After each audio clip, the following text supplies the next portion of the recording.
The French president backtracked on his threat just hours after saying he was ready to press ahead with retaliatory measures against Britain, saying he wanted to give negotiators time to find a solution.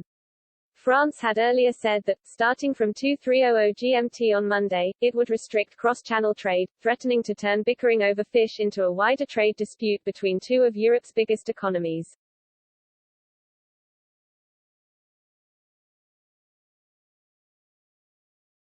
Mr. Macron, who earlier on Monday met British Prime Minister Boris Johnson on the sidelines of the United Nations Climate Conference in Glasgow, told reporters the French plan was on hold pending the outcome of renewed talks.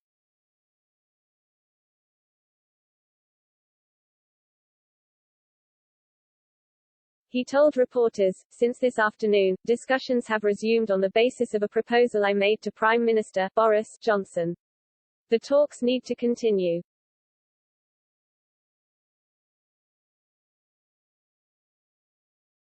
He added, "My understanding is that the British were going to come back to us tomorrow with other proposals.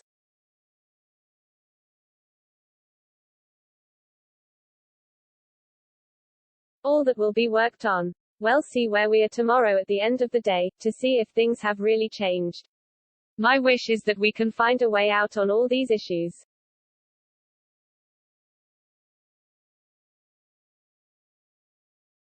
Earlier on Monday, Britain gave France 48 hours to back down from the threat of sanctions or face legal action under the Brexit trade deal.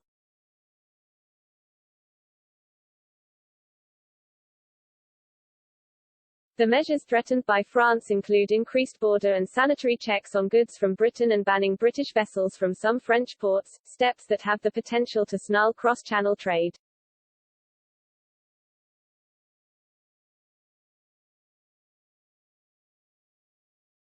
UK Foreign Secretary Liz Truss appears to have been pivotal in forcing Mr. Macron's volte-face.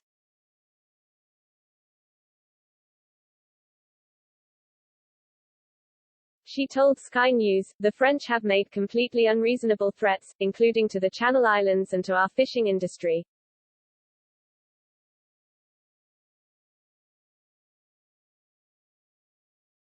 And they need to withdraw those threats or else we will use the mechanisms of our trade agreement with the EU to take action."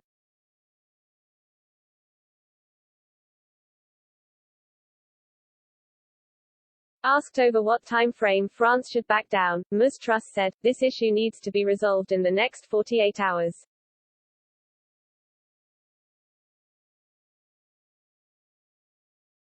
Britain and France have squabbled for decades over access to the rich fishing grounds around their channel coasts.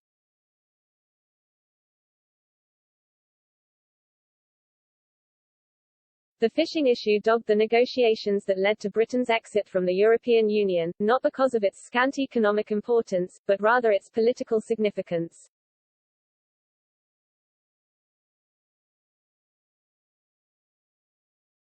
Reasserting Britain's control over its fishing grounds was a central plank of the case for Brexit. WHCH Mr. Johnson presented to British voters.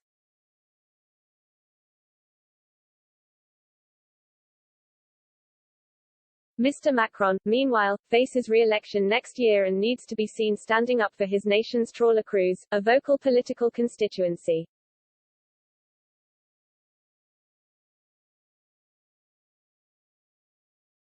The latest row erupted in September after Paris accused London of failing to allocate enough post-Brexit licenses to French boats to fish in the zone 6 to 12 nautical miles from UK shores.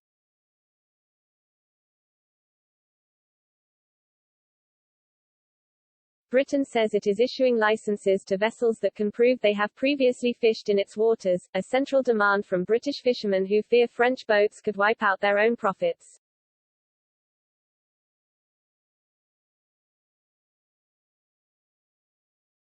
Last Wednesday French authorities seized a British scallop dredger, the Cornelis Gert-Jan, in French waters near Le Havre, angering London.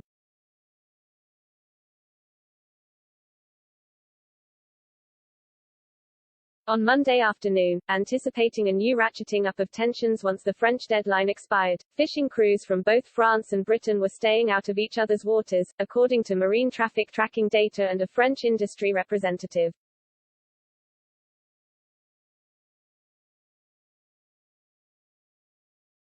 In response, the UK government said it was ready to continue talks in the fishing row with France after Emmanuel Macron backed down on threats to disrupt trade.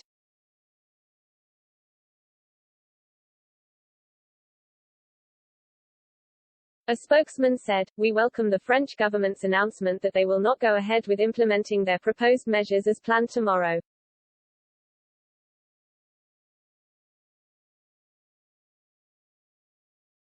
The UK has set out its position clearly on these measures in recent days.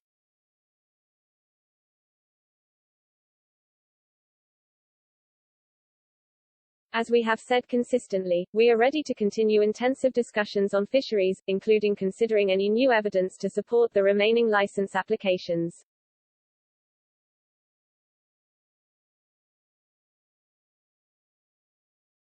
We welcome France's acknowledgement that in-depth discussions are needed to resolve the range of difficulties in the UK-EU relationship.